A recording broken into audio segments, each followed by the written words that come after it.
So Brian's back with me again to give us an update on kind of how he's doing with his struggle with pornography. And then we're going to talk about what things have been helpful and less helpful in his journey, and specifically the role that filters and restrictions around technology, how often we think about that that's part of the solution, but in some ways, it may be part of the problem. If you're like me, you know your mind can be your best or your worst friend. Our mind is an amazing tool that can do incredible things, but our mind can also create problems out of nowhere. Sometimes our mind keeps recommending the same solutions to problems even when they aren't working. I see this pattern play out as individuals try to overcome their anxiety, depression, or even struggles with pornography, using approaches that make sense but aren't very helpful. This podcast will show you how real researchers and clinicians are changing the way we approach mental health and reveal helpful research-supported principles designed to help real people with real problems. My name is Dr. Cameron Staley, and welcome to the Life After Series Radio.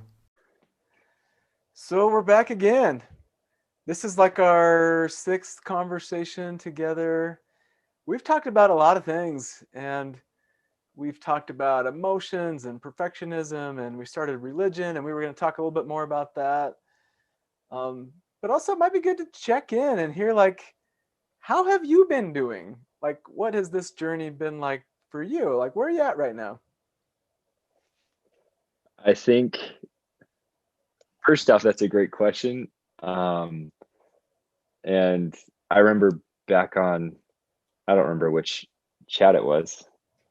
Time flies when you're having fun, right? It's crazy. We've already done 6 of these. But I was thinking about where we talked about accountability and confession versus connection and that contrast. And I started thinking about, I don't really say anything about my explicit progress in these podcasts. I don't talk about that a lot. It's mostly just conversation. And it fits in so well with what we talked about in that episode, where it's just organic connection will always be so much more powerful than the responsibility of having to confess.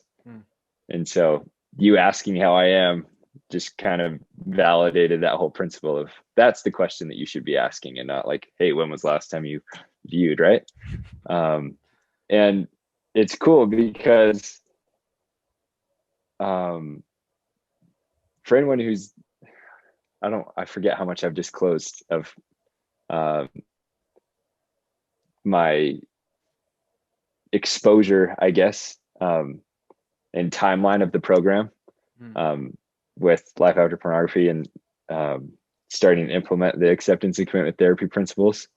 But I do remember mentioning that I had the perfectionist mentality of, there's 10 modules. I got to get through all of them. And then that's when it'll all click, right? Yep. And that's not really how it works. And I've noticed that because I only made it to module 7. And part of me feels so bad about saying that, because it's like, man, a 70%, that's a C, right? That's not 100%. Like, clearly I can't be healed or have any progress with that, right? But I was thinking about it, and the past month, my behavior has completely shifted. And I haven't viewed any sexual imagery. I've still had those thoughts come in, the natural flow, right? But my response to those is what's changed.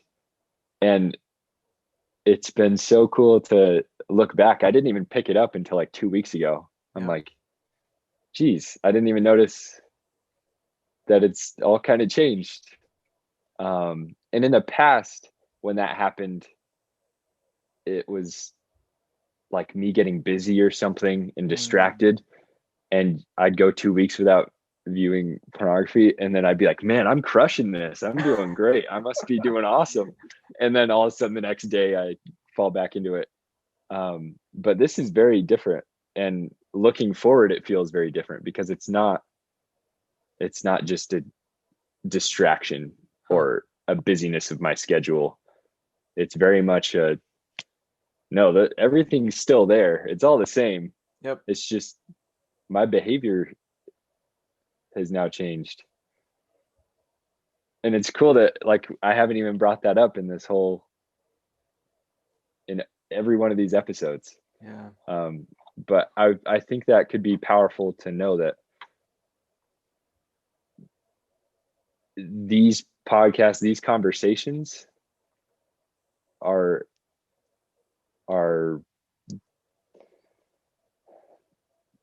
the medicine. Yeah. And they're helping so much. And they're reiterating all the things in those modules. And the analogy of you only take medicine while you're sick, right? And so I realize I'm still working on it, and mindfulness, like you've said, is an attitude. It's not a one and done kind of thing. And so I'll still implement all these principles, but like it works. Yeah. It totally works. And anyone listening, please take that to heart, because there's hope. And I never thought there would be, but wow, it's the coolest thing ever. And I think what's so cool is like, even in the last 4 weeks, like, whoa, there's even another level. Because I remember you emailed me, reached out to me months ago, and you're like, this is life-changing. I already feel different. And you maybe have only gone through a couple of modules of LAP at that point. I'm not even sure. And you're like, oh, I kept getting better. And now the last 4 weeks, like, it's even better. And I think that's remarkable. And I think the funny thing is, so this is our 6th chat, so we've probably been doing this for 6 weeks. I have not thought a single time to ask you, have you been looking at pornography? Like it doesn't even cross my mind. I'm just so excited what are we going to talk about today? And how can we catch up and reflect on these ideas and what's going to come out of this? But the thought of me asking you, have you viewed, because that indicates if you're being successful or not, has not even crossed my mind. And on the receiving end of that, I haven't even thought about telling you. Whoa. Until now. Which I remember we brought that up in a previous episode where you always noticed people would come in and that's kind of their first thing they say. Yep. But as these episodes have gone on, I'm on the same boat. It's what are we going to talk about? And I don't feel any pressure or stress of having to tell you how my week was in terms of viewing accountability. Yeah. It was just a connecting chat. Yep. And that's support, that's connection, and that's what's going to work, because it did work. And that's it. That's the shift. We get so focused on this thing we can't have or we don't want, and that's like mountain biking. It's like, I don't want to hit that route, and all you're focused on the route, well, you're going to hit the route. That's how it works. But if we're focusing on like, we're mountain biking with my buddies and it's beautiful, then it's just an enjoyable experience, and you're probably not going to hit the route. Yeah. It's just such a different focus. And I laugh when you talk about like, oh, I got to admit, I only got to module 7. And for me, part of me is like, dude, there's so much good stuff in the last 3 modules. But the other part of it is like, that's wonderful. Because when I'm working with somebody individually, I've got it. Yeah, there's a sequence of ACT concepts, but they don't really go in a linear progression.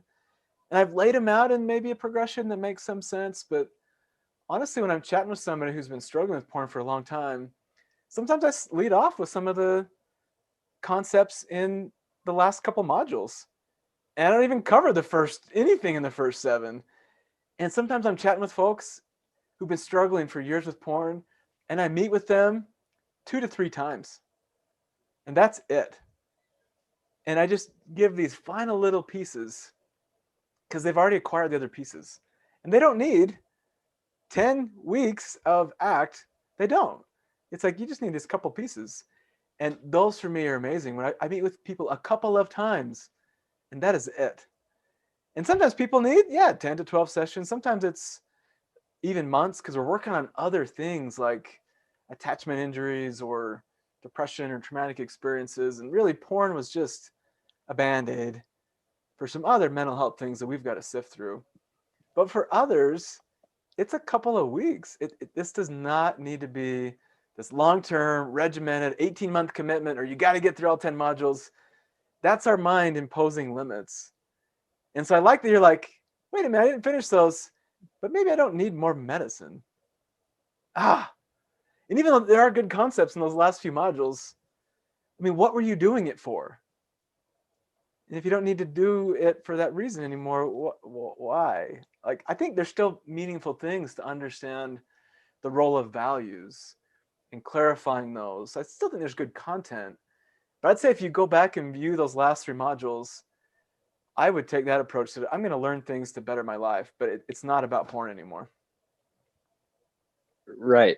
I love that. And maybe the medicine analogy isn't completely fitting, but thinking about it, if you feel a responsibility to take medicine, by definition, you think you're sick. Yep. Right. And it's that mentality that can keep you in that feedback loop, in that cycle. Yep. And so it's just been so cool to feel better. Like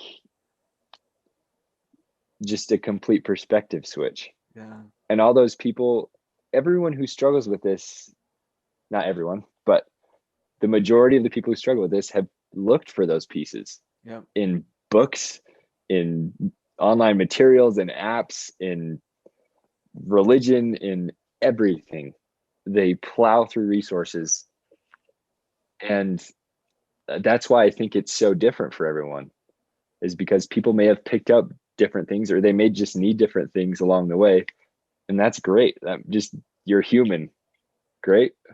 And if you need one thing in module 5 and that's it, you're good. If you need everything from module 1 to 10, great. Yep. It's there. It's just, there's so much hope in that. Yeah. And it's so humanizing. I think you're right on. Initially, people pursue counseling or interested in ACT because it feels like the medicine they need to cure a sickness. And then at some point, there's a transition where this isn't medicine, this is like food and it's nutrition. But I think initially we're sick, we need a pill. And now it's like, no, we need sustenance to thrive and to be healthy. And for me, ACT turns into that. It's not a way to solve problems or get rid of mental health struggles or cure pornography. It's a way to live a more meaningful life. And when you hit that shift, it's like you kind of see it in the rearview mirror, like you said. It's like, wait, something happened back there. I'm not taking my pills anymore. Like I'm eating. Right. And it's really different. And pills are designed, medicine's designed to treat sickness, but it's not a well-balanced meal. It isn't that. And at some point we shift, and now we're consuming things that are nutritional. And it's an incredible shift. Yeah. And I'm just thinking about it now, and I've been saying the word sick, but everything about life after pornography in those modules teaches us that we're not sick. And that's the shift. That's it. That's super cool. Yep. And I think each individual that I've known with this porn struggle, they have different barriers or obstacles or mental traps that we work around to help them get to that realization that they're not actually sick or broken or abnormal. But I think we have different things in the way. And so the different ACT concepts help us to navigate those different barriers. And everyone's are a little bit different. But ultimately, we're getting to that next place where mindfulness is not medicine for porn. Mindfulness helps you live a better life, more meaningful, more purpose, more control over thoughts and emotions you're having, where you can manage those impulses and make decisions that are consistent with your values. Mindfulness just unlocks that door to a better life, but it's not designed to make you stop looking at porn. It helps with that, but that's that's a medicine standpoint. And it's so much more that's so limiting to boil these concepts down into medicine. It's so much more than that. But I think all of us start with that mentality. Yeah. And I know, I mean, 10 minutes ago, I had that mentality and now it's changed. So if that's not a testament to it, Yeah. what is? I totally agree with that. It's sustenance so you can heal at a core level, and that's going to heal. I always use like a physical example because most people's like in terms of like physiology, if they have a knee or an ankle problem, most of the time it's their core that's Yeah. imbalanced. Oh, yeah. And so looking at it like more holistically, when you treat the core and you solve those fundamental imbalances, you're going to start to notice that, oh, my posture is better. Oh, or my knees don't hurt as much. Yeah. And it's when you're treating your core that you go, and then it's the rear view perspective of, oh, I didn't even notice my knees stopped hurting, but they don't anymore. And it's Yep. that change. And it's the coolest thing ever. But when you're focused on fixing the surface problem, Yep. it's the most frustrating thing on the planet because you're not fixing the right thing. Yep. Oh, I love that mentality. It reminds me of wow, this has been years ago. I had this conversation, and it was with another mental health practitioner that very much used addiction approaches for pornography. And he had a very regimented program, and he would say it's an 18-month commitment. I tell people day one, they're signing up for 18 months, and there's different phases. The first 18 months, we're doing this. The next 6 months, we're doing this with your partner. And the next 6 months, you're doing this. And it was like at least a couple year commitment before we even chatted with somebody or knew them. It was just, that's what it is. And I was chatting with him about ACT and the research that, it's 10 to 12 weeks. And sometimes I've experienced quite a bit shorter. And I remember his mind, he's like, well, you're just giving band-aids. And then they're going to have to come to me for the real work. And in my mind, it's like, actually, I think we're targeting the core issue and helping people with their alignment, and things fall into place. But if we're not focused on core issues and alignment, yeah, you're going to be tinkering on joints for a really, really long time. And that's going to be, emotionally taxing, really defeating, really expensive. And in my mind, money speaks to me. I'm like, if you can get better quicker, let's do that one. It's more cost effective with your time, your wallet, and your emotions. And I'll never forget that exchange, because in his mind, it's like, it can't be that quick. This is an addiction. It's got to be harder. And it's like, it doesn't. Like, if you're addressing the underlying core issues, it doesn't. I know for a fact a lot of people have that mentality of, if I've been dealing with this habit or addiction in quotes for 10, 20, 30, 40 years, it doesn't make sense that I could get rid of it in 10 weeks. Yep. Like, that's not logical. That's not mathematically possible. But believe that can happen, because it did. Yeah, you didn't And even get through all 10 modules. You I failed. know, C minus. I'll take it. Uh, but how cool is that? How, like, I've been praying for this Yeah. for every day of my struggle. And now it's here. And yeah, it does seem so simple. And I think oftentimes it's the simplicity of it that makes it hard to believe, or Yeah. hard to have hope for. But it absolutely works. Yeah. And I'm so happy that it does. I love that. And that idea of simplicity, because for me, being engaged in the present moment non judgmentally is really simple. And yet the practice of that takes a lifetime.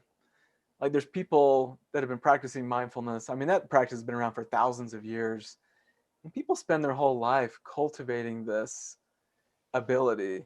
And yet the concept's quite simple. And it's something that we can continue to practice and enhance. And it is like this well-balanced, consistent meal that we're taking in. And yeah, it's just such a different way than I've got this horrible disease addiction I've got to eradicate. It's like, no, we just need to change your diet and you'll start to feel better. Thank you. Because again, none of this would have happened if you didn't put out a TED Talk and do the program. And I hope there's thousands and tens of thousands of people who get these final pieces. Yeah. And can get rid of all those old approaches that are exhausting and frustrating and defeating and discouraging, and they can be happy. Yeah. And I guess I just want to say that's my hope too, but honestly, hearing you just thank me in this moment, it is so meaningful. And it's like, yeah, I hope that it helps a lot of other people too, but the fact that it made a difference for you, it makes it all worth it. I was talking, we're just going to talk. I mean, this is on record, but off record. I was talking to one of my friends and about you and your perspective towards all this. And in that last episode, you said, right, like you want to be, I think you said obsolete. Oh. And that's your goal, right? Like you want to be, you don't want to have to deal with pornography anymore. Yep. And imagine if every doctor was the same way. Imagine if every dentist or everyone who solves problems was that same way. That's a good world to live in. Oh, that would be a dream. This is probably a soapbox, but like our world, we're so embedded in tertiary care. That's our medical model that when you have a disease or you're broken, that's when you go talk to a doctor and that's when we'll cover it with insurance. But in my mind, I'm all about preventative care. Yeah. We can teach good principles for managing stress and cultivating mindfulness and more awareness of emotions and being compassionate to yourself and others. That's going to prevent things from turning into major depressive disorder or PTSD or a lifelong of compulsive pornography viewing. For me, this can be a lot more manageable if we improve our education and understanding. For me, that's my dream. I don't want to stay in business because I'm helping people when they're broken down. Man, I would love to teach them healthy principles. And yeah, I'll help them when they're broken down and we need to do an overhaul here because your engine blew. I can do that too. But whoa, if we could just like change a tire or like we got to like change your oil, I'd rather do that for people than, well, your car's totaled. Now we got to get you in the shop and it's going to take a lot of time. And so for me, just offering these principles so much earlier, it just makes so much more sense to me. I completely agree. Absolutely agree. And it's funny, I've got a blessing and a curse of a business mindset. And so I always look at, ROI, cost effectiveness, all that. But there is absolute value in preventative care. Yep. Like it's not just when you can solve a problem before it happens. And that's the cool thing. And that's more valuable than solving a problem after it happens because you saved the problem. Yeah. Right? That's a cool concept. Oh, I'm thinking, I don't know if this is fair for me to say, but wouldn't it be beautiful, Brian? I don't even know if you want kids. I'm making some assumptions here. But that with your experience in education and the conversations and relationship with you can have with your potential future children that you might not want, I don't know, that they may never struggle with porn. And that is like attainable. It's not a foregone conclusion that they're going to struggle just like daddy. It's like, no, they don't have to. With education and the right diet and the conversation relationships, this doesn't have to be. It's funny that you say that because this past week I had a conversation with another friend who we were talking and this opportunity came up to talk about, this is preparing me and enhancing every one of my relationships, no matter if it's a complete stranger or my future spouse or my future kids. And I can't wait to implement everything. I already am, but I can't wait with my own family to cultivate a relationship with my kids where they can approach me if they're struggling with, and it might not be porn. It might be something else. There's a litany of problems that they can struggle with, but the fact that they can connect will be a saving grace, a godsend. And it's absolutely preventative of a perpetual problem. Yep.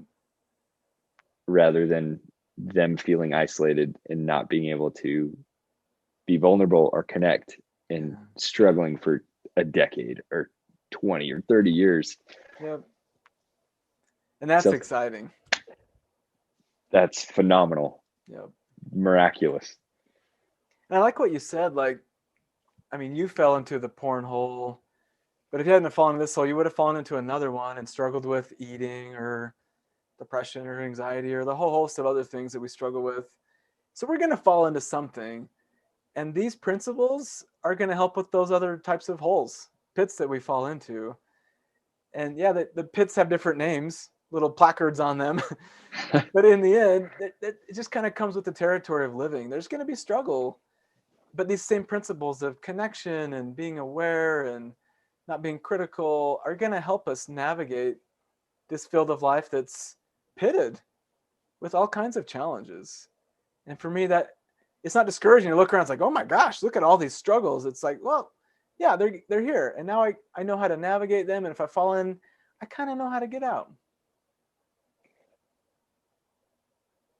And part of me thought I would never say this, but I'm excited for that, for both me and my future kids or my future spouse. I'm excited that these principles can change their perspective about navigating life. Because for a long time I was scared. I was like, oh my gosh, if my kids struggle with this and I still don't have it figured out, how terrible is that going to be? Yep. Right. And that's fear. And that probably heightened that intensity. Right. But now it's so positive. We can navigate this and we can make it so enjoyable. We can be mountain biking, to use the analogy, and it's beautiful. And you don't have to worry about the ruts or the potholes. And that's exciting. Yep. That's living in the moment. That's mindfulness. And I love our back and forth soapbox, but that's genuinely like, I'm so grateful for that shift in perspective of now I'm even just happier about life for myself and for other people.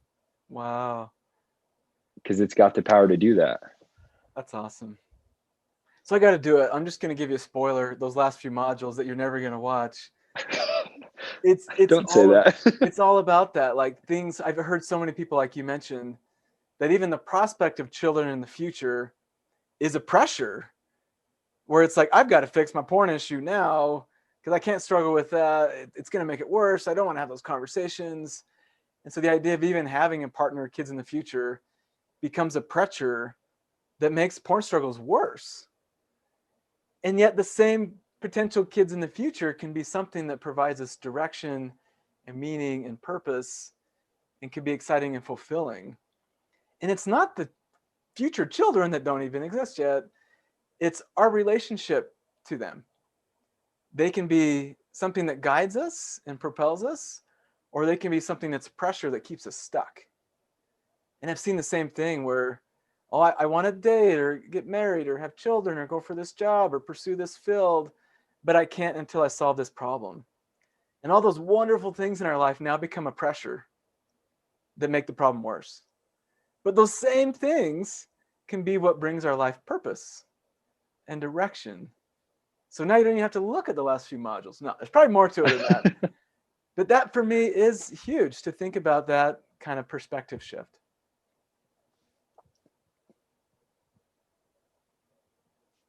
Amen.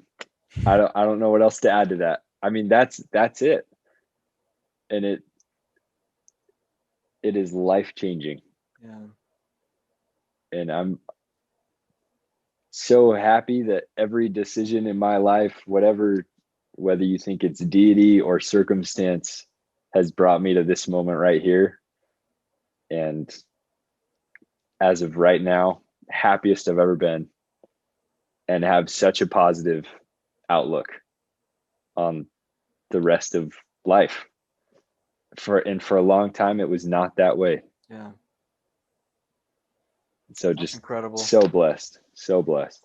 It just warms my soul to hear you talk like that, instead of saying, I'm an addict, always going to be. It's like that language isn't even present in the room with us right now. And it makes me think about, we started talking about religion last time, and you brought up this idea of filters. And I almost joked with you that, hey, the reason why you're so successful right now is you must have found the right filter. And Oh yeah, of course. that's why you're doing really well. Not at all. That is the last thing. But no, I do want to talk about that, because there's so many faulty ideas that you can fall into. But I think where we kind of ended on that last conversation was those filters taking away your choice and your freedom. When in ACT and Life After Pornography, it's the freedom is always there. And that sits really well with me on a deep, I don't know whether to call that religious or spiritual or moral level. Yeah. That just, whenever I'm given agency, and I know there's religious implications with that word and that principle, but we choose. We're humans. That's, religion doesn't tell us that. That's just how it is, right? We choose. And I think anything that grants you more freedom and choice is empowering. Yeah. Whereas anything that filters you or restricts you is confining and stressful and pressure. And that can lead to discouragement. And if you're a perfectionist, it's not going to be a fun road. Yep. And it shrinks that road, right? It's constricting. But mindfulness and living in the present and understanding you have the power over your response, all that is just widening your road. And so I'm not sure if I asked you what your stance was on all the filters, and I mean, I'm sure I can kind of guess, but I'd love to hear your thoughts on it. Yeah. At first, I just want to comment on that. I guess it's interesting when you start to talk about the filters and the constriction. I felt my chest getting tight. And then when you said, oh, mindfulness, and you even expanded like the road, and I felt like I could breathe again. And I think what's so intriguing is our mind says, this filter is the solution to our porn problem. And then you describe more pressure, stress, and discouragement, which are the ingredients for a porn problem. And our mind does not connect those. It's like, no, I was told that this filter will work. Therefore, implement filter. And if it doesn't work, it's because of some deficiency on my part. I'm not trying hard enough. I don't have enough self-control. I don't have enough willpower. It's got to be me, because my mind and people told me this filter will work. And yet your experience just told you that filter is constricting, it's discouraging, it's stressful, it's pressure. All the reasons why someone may continue to look at pornography to cope with those very emotions. Yeah. And I'm not sure if this is a just completely human characteristic, but when humans are restricted, we revolt, we rebel. And I can't name one filter I had that I didn't find a complete way around. Like it was easy, like embarrassingly easy Yep. to find a way around filters. Yep. And and thinking back on it now, I'm like, man, it's kind of idiotic, right? Yep. But in the moment, you're like, oh no, this is perfectionism, right? This is a filter. It's going to work. Yep. It's not like I've escaped the past 40 filters I've had or the time limits I've had or anything else. But no, it's innate in us, I think, to if there's a filter on there, it's like, I'm going to get creative. I'm going to find a way around this. Yep. You nailed it. And I think we talk about this quite a bit in LAP, that our mind is a problem solver. That is Right. its job. And so you introduce a filter and your mind's like, ooh, a problem to solve.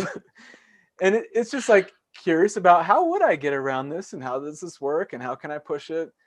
It's just like dropping something for our mind to interact with it, because it is creative and it enjoys solving problems. And the filter is like, ooh, a new problem to solve.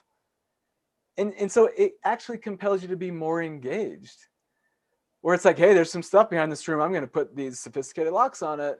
You're going to spend a lot of time and energy trying to figure out how to get to those locks. The opposite is like, well, there's some stuff in this room. I'm going to keep the door wide open. I'm going to leave it up to you if you want to go in there or not. This is totally your choice. There's nothing preventing you at looking at those sexual images. It is your choice.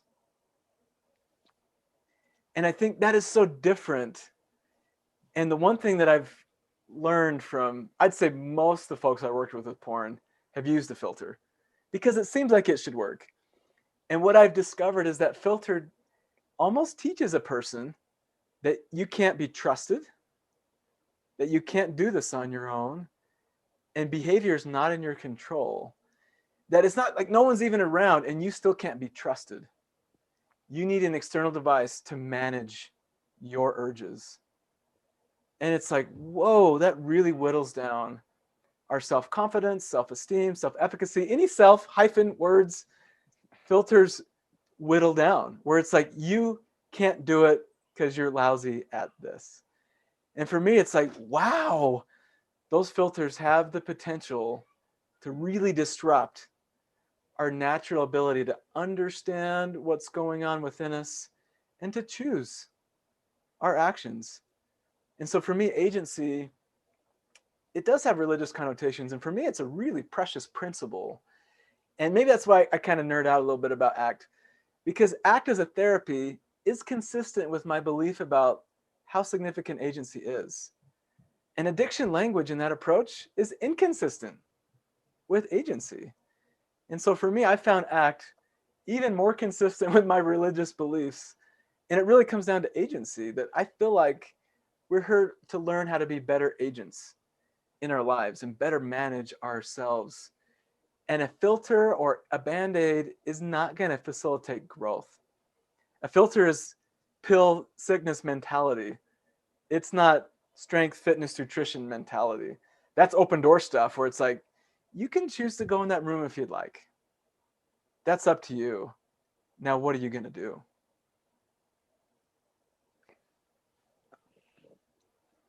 I love that. And you articulating the fact that it sits better with you in your religious beliefs. I'm on the same boat, because I do remember struggling going to the addiction recovery program and feeling good about connecting with everyone, but not feeling good about the concepts and the language and the accountability, because it's true. And when you have your support person, I couldn't help but think how damaging that was to my relationships. Or if I entrusted someone, be like, hey, here's the password to my filter or whatever, you're going to be the one that has it. I can't imagine that's healthy for a relationship, because the only trust there is trusting them with a 4-digit code. They don't trust you to have integrity on your own. Like, looking back on that, it's almost just kind of disheartening to think, oh man, I wish I would have known these principles. Um, because it's such a powerful concept, agency. Yeah. And you're totally right. It's agency leads to nothing but growth, and any of those self hyphen words, it's going to enforce all those, Yeah. because you can learn to make those decisions for yourself, and you can trust yourself and love yourself. And that's when that perspective change happens. I Hey, love that. you just threw out another word that really struck me, and that's integrity. And I think about that's such a meaningful trait that I hope I possess, and I feel like that's meaningful to be someone with integrity. And a filter does not allow you to cultivate that attribute. And I think about a filter kind of cultivates more dishonesty and secrecy and hiding, where I'm all about honesty, where there's going to be times that, yeah, you're going to go in that room and look at sexual images and be like, oh, crap. You need to be honest with yourself, or honest with partners, honest with God, if this is a religious thing. That honesty, that cultivates trust, and that builds integrity, and that strengthens all those self hyphen words, and that requires opportunities to choose. And filters are disrupting all those processes in a way. It treats us really childlike, and I've seen that with adults that struggle with porn, is they're still operating with childlike parental controls, where it's like, I'm not allowed to, I've got filters on my internet, what I can search for. I don't have a smartphone. Maybe you can't go on some social media sites. And it's like, those make a lot of sense for children that are minors, that are not prepared and don't have a developed frontal lobe. Those types of precautions make some sense to me.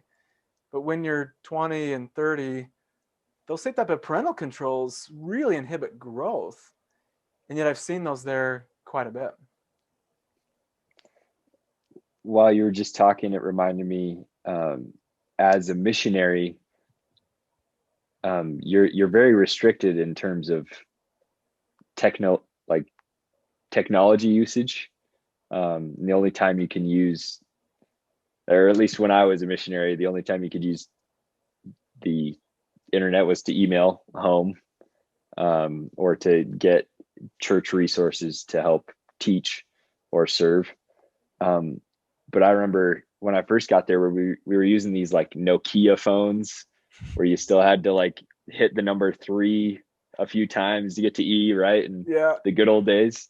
And I was so happy, Yeah. because it was like, oh, I don't have access, right? But then the announcement came out that, oh, our mission was going to be one of the guinea pigs for smartphones. And I was distraught. I was terrified. Wow. And I remember I was one of the last ones to actually buy and set up my phone. Yep. And even when I had it set up, I was still using that Nokia. I was so reluctant. And I've seen that influence in social media. Like, I just got a Facebook like a month and a half ago. Wow. Like, I every social media I have had in the past, I've deleted, because I'm so afraid. Um, but right now I'm thinking, oh, I actually really want social media. I realize there's tons of sexual imagery on it, but there's also this huge benefit for growth. And if you're using agency to choose that, imagine how much more of an influence I can receive and also give.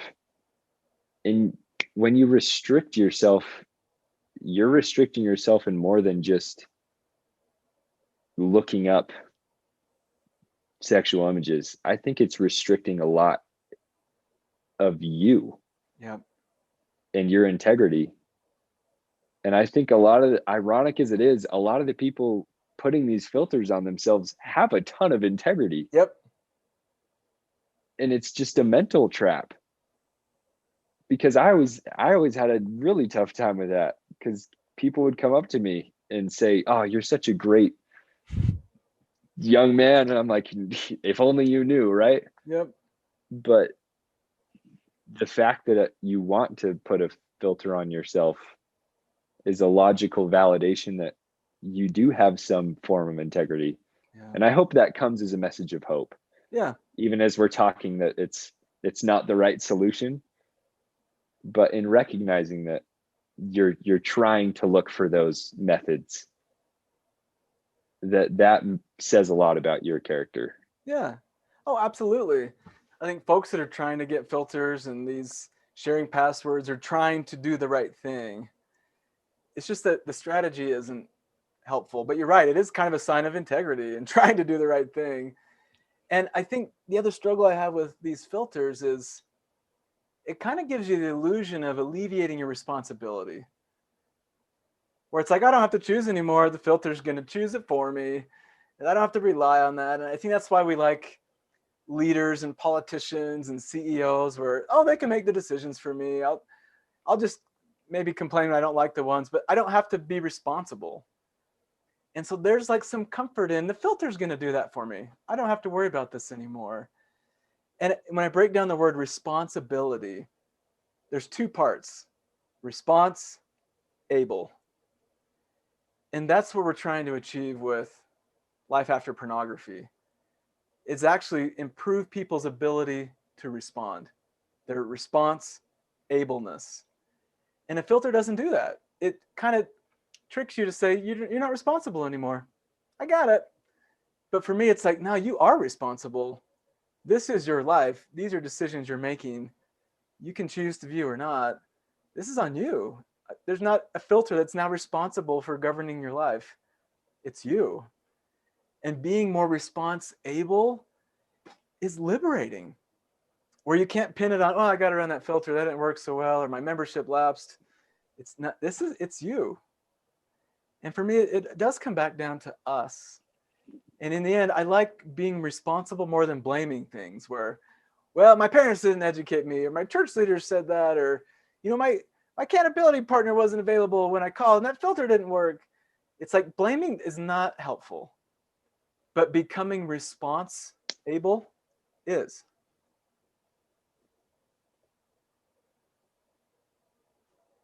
I'm trying to figure out how to say this. I agree 100% that it is absolutely liberating. And for a long time, I thought if I don't have the responsibility, it'll be easier. Yeah. I've never been more wrong in my life. It is the hardest, most frustrating, and exhausting thing you could do. It's like, you know how they say, like, it's easier to lie? You just have to keep track of all those lies. It's not easy to, like, it's so much easier to tell the truth. It is. It's so much easier to have the agency and be able to respond. Because I've spent 12 years fighting that and not wanting to have that responsibility. And the past few months living with a different notion of, no, I'm going to be responsible. And I can tell you it is astronomically, infinitely more easy, capable Yep. to live responsible. And it's so much better. So much. Leaps and bounds better. It is. And I think back to those pits. Like, it may not be your fault that you fell into this pit. Often it comes from, we're just not that aware of our minds, and we didn't get great sexual education, and we were told to do all these things that led us right to fall in this pit. So it's not your fault that you fell into the pornography struggle pit, but once we're in it, it's our responsibility to get out.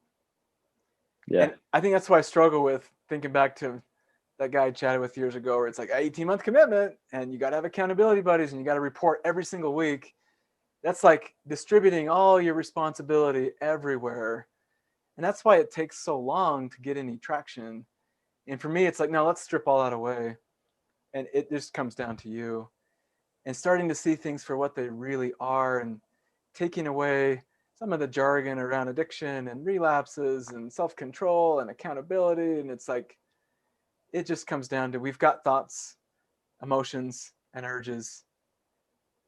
What would you like to do about it? How would you like to live your life? We're not going to put any more fancy filters on it. What do you want to do? And for me, it's challenging to get to there because our mind's going to resist it and reject it and say, I need all of those things. There's no way I can do this on my own. And when you start to drop all of those strategies, you start to see someone that's like, whoa, I am capable and strong and do have integrity. And I am working really hard. And wait a minute, this is a different way to live life. Once you live in your world where you trust yourself, why wouldn't you want to live completely responsible? Yep. Why would you want to give everyone else your choices? You have no control. Be in control. Be in It's control. your world. I love that. I feel like that's ACT in a nutshell, right? Yeah. It's you. You're defining you. And why wouldn't you want that, right? Yep. And that's why I'm like, that's why I don't ask you, when's the last time you looked at porn? And hey, you're done with my modules yet? That's not my responsibility to solve your porn issue or to make sure you're compliant. This is you. Like I'm maybe setting a buffet, and here's some options that you can find out what might be nutritious and meaningful and things that you've missed in your diet. But I'm not gonna stuff your face in it and say you gotta start eating. Like you got Right? to. It's like that's not my responsibility. And as a counselor, when I take that on, where it's my responsibility to fix your porn problem, I found that to be counterproductive. It's not. It's my responsibility to help people see that they are their own agents, that they have the capacity to be responsible. And that's it. I'm not there to fix your porn problem or anybody's. It's not my job. And if that was my job, I think I would be pretty ineffective at it. And that goes back to that tertiary and preventative, because preventative is always going to be core. You're teaching a man how to fish, not catching him a fish. Yep. And we know that that's the right way. It's just sometimes we don't want it, or we think the other way will work. But this is the right way to do it. Yeah. And maybe if we can wrap up with, I keep thinking about this teaching that's really common reframe in our church. And it's we teach men and women correct principles, and then we allow them to govern themselves. And for me, that is fundamental, that learning correct, healthy principles is key. And in the end, people take those principles and they govern themselves. They don't need to be ruled by a dictator. It's like, here's the principles, here's the food. Yeah, eat what you need, plant what you need, grow what you need. I'll teach you how to do all that. But in the end, it is for you. And for me, that's very central to my belief, but also I've seen that work in a therapy context and in a human nature and psychology context, that really allowing people to be responsible for their life. And as a therapist, I got a lot of folks that say, you tell me what to do, you give me the advice, take care of this for me. And it's like, I can't. Even if I could, I wouldn't. But if I could, it wouldn't be helpful. That's just not how it works. And what a hopeful message that is to you personally and mankind generally. Yeah. That believe in God or not, we choose. And personally, I believe in a God that wants nothing more than for you to be able to choose righteously. Yep. And live your life. And that is just, you can see that in everything from business to therapy, like you were talking about, to sports. When you give people the choice, I think that's when you get real, genuine, inspiring stories. Yeah. Because it's all about the people. Yeah. And that for me, I'm going to point back to you, is there's not a step in LAP that says contact Cameron and volunteer to do podcasts with him, that's not a part of LAP. That's something that you chose to do, where it's like, well, these principles are working for me. Wow, something core in me says I want to help other people. This is your choice. And you can say, Cameron, I don't want to do this anymore. We're not going to have 7 chats. So like, okay. Like, there's no contract that says you got to do this. This is your choice. And when we choose these things, it is so meaningful. So meaningful. But when it's like, well, I have to do this, like you said, our minds, we resist that.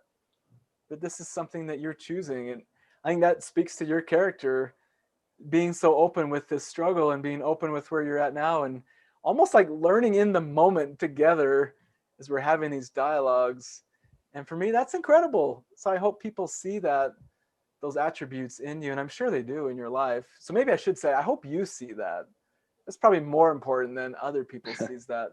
But I see it, and I think it's incredible. And I think your willingness to say, I'm doing this because I can and I want to, and it's important. And nobody told you to do this. I think about that quite a bit. You're such a good example to me, and I've really appreciated getting to know you. And yeah, you are a good example to me in so many ways, Brian. And I hope your mind's not like, nah, he's just saying that. Because it is, because you're not choosing to do any of this. For me professionally, I've taken this on in my life, and it feels not only my profession, it feels like a personal calling for me to improve people's mental health. And it's something that I've taken on with a lot of thought and intention. And you're like choosing to do the same thing, which is incredible to me. I love it. Thank you. I think everyone has that call or that pull that they feel. And this is certainly one of mine. I feel most fulfilled when I'm doing these chats. And I do appreciate everything you said. I always tell my friends and the people I talk to and really try and talk up and show them how amazing they are. Like, we need to get you a better mirror. Yeah. So maybe I need to get myself a better mirror, but yep. I do appreciate all that so much. And it's just, this is just, it's not, I think the repay argument is a little dangerous, but this is what I'm doing it's that core belief that I struggle with this for so long. Yep. And no one needs to. Yep. And I would feel somewhat at fault if I didn't. Yeah. I feel that same drive, and I love that shift where once you let go of your struggle, you can engage in something that's fulfilling. And that's what I'm hearing you're doing. It's like, I'm going to stop struggling with this and myself and do something that's fulfilling. And that for me is the life after pornography. And I'm living it, and it is great. Beautiful. It is wonderful. Well, I look forward to whatever we talk about next week. I don't have much of a plan, but I'm sure we will talk about something. I'm sure we got some things sketched out, and then we'll do something completely different anyway. So. You know how it goes. Okay, Brian, take care. See you next week. Hey, thanks for listening. Please remember to rate and subscribe. I know you might be facing some issues in your life or know someone who is. Issues like anxiety, challenges in dealing with emotions, or other compulsive behaviors like unwanted pornography. And I know it's tough to talk to people about problems. Difficult to stare those obstacles down that we face in life and to really know how to deal with them. It's hard to know what to say and when to say it. And then when that moment you finally reach out to family and friends happens, sometimes it falls flat. I haven't found many programs teaching effective strategies like mindfulness, how to improve relationships, and ways to address unwanted pornography viewing through research-supported principles. So whether you simply want to help with a problem like unwanted pornography, difficulty responding to emotions, or just want to understand the world of someone struggling with porn a little better, head over to LifeAfterPornography.com and get in on the next training. There you'll learn the exact same strategies individuals addicted to pornography used to transform their lives by implementing principles from evidence-based treatment shown effective in research for reducing unwanted pornography viewing. You'll learn the secrets, the myths, the enemies to recovery, and the LAP framework for dealing with unwanted porn viewing that we call WAVE. If that's something that interests you, click the link in the description, or just head over to LifeAfterPornography.com. I'm Dr. Cameron Staley. See you on the inside.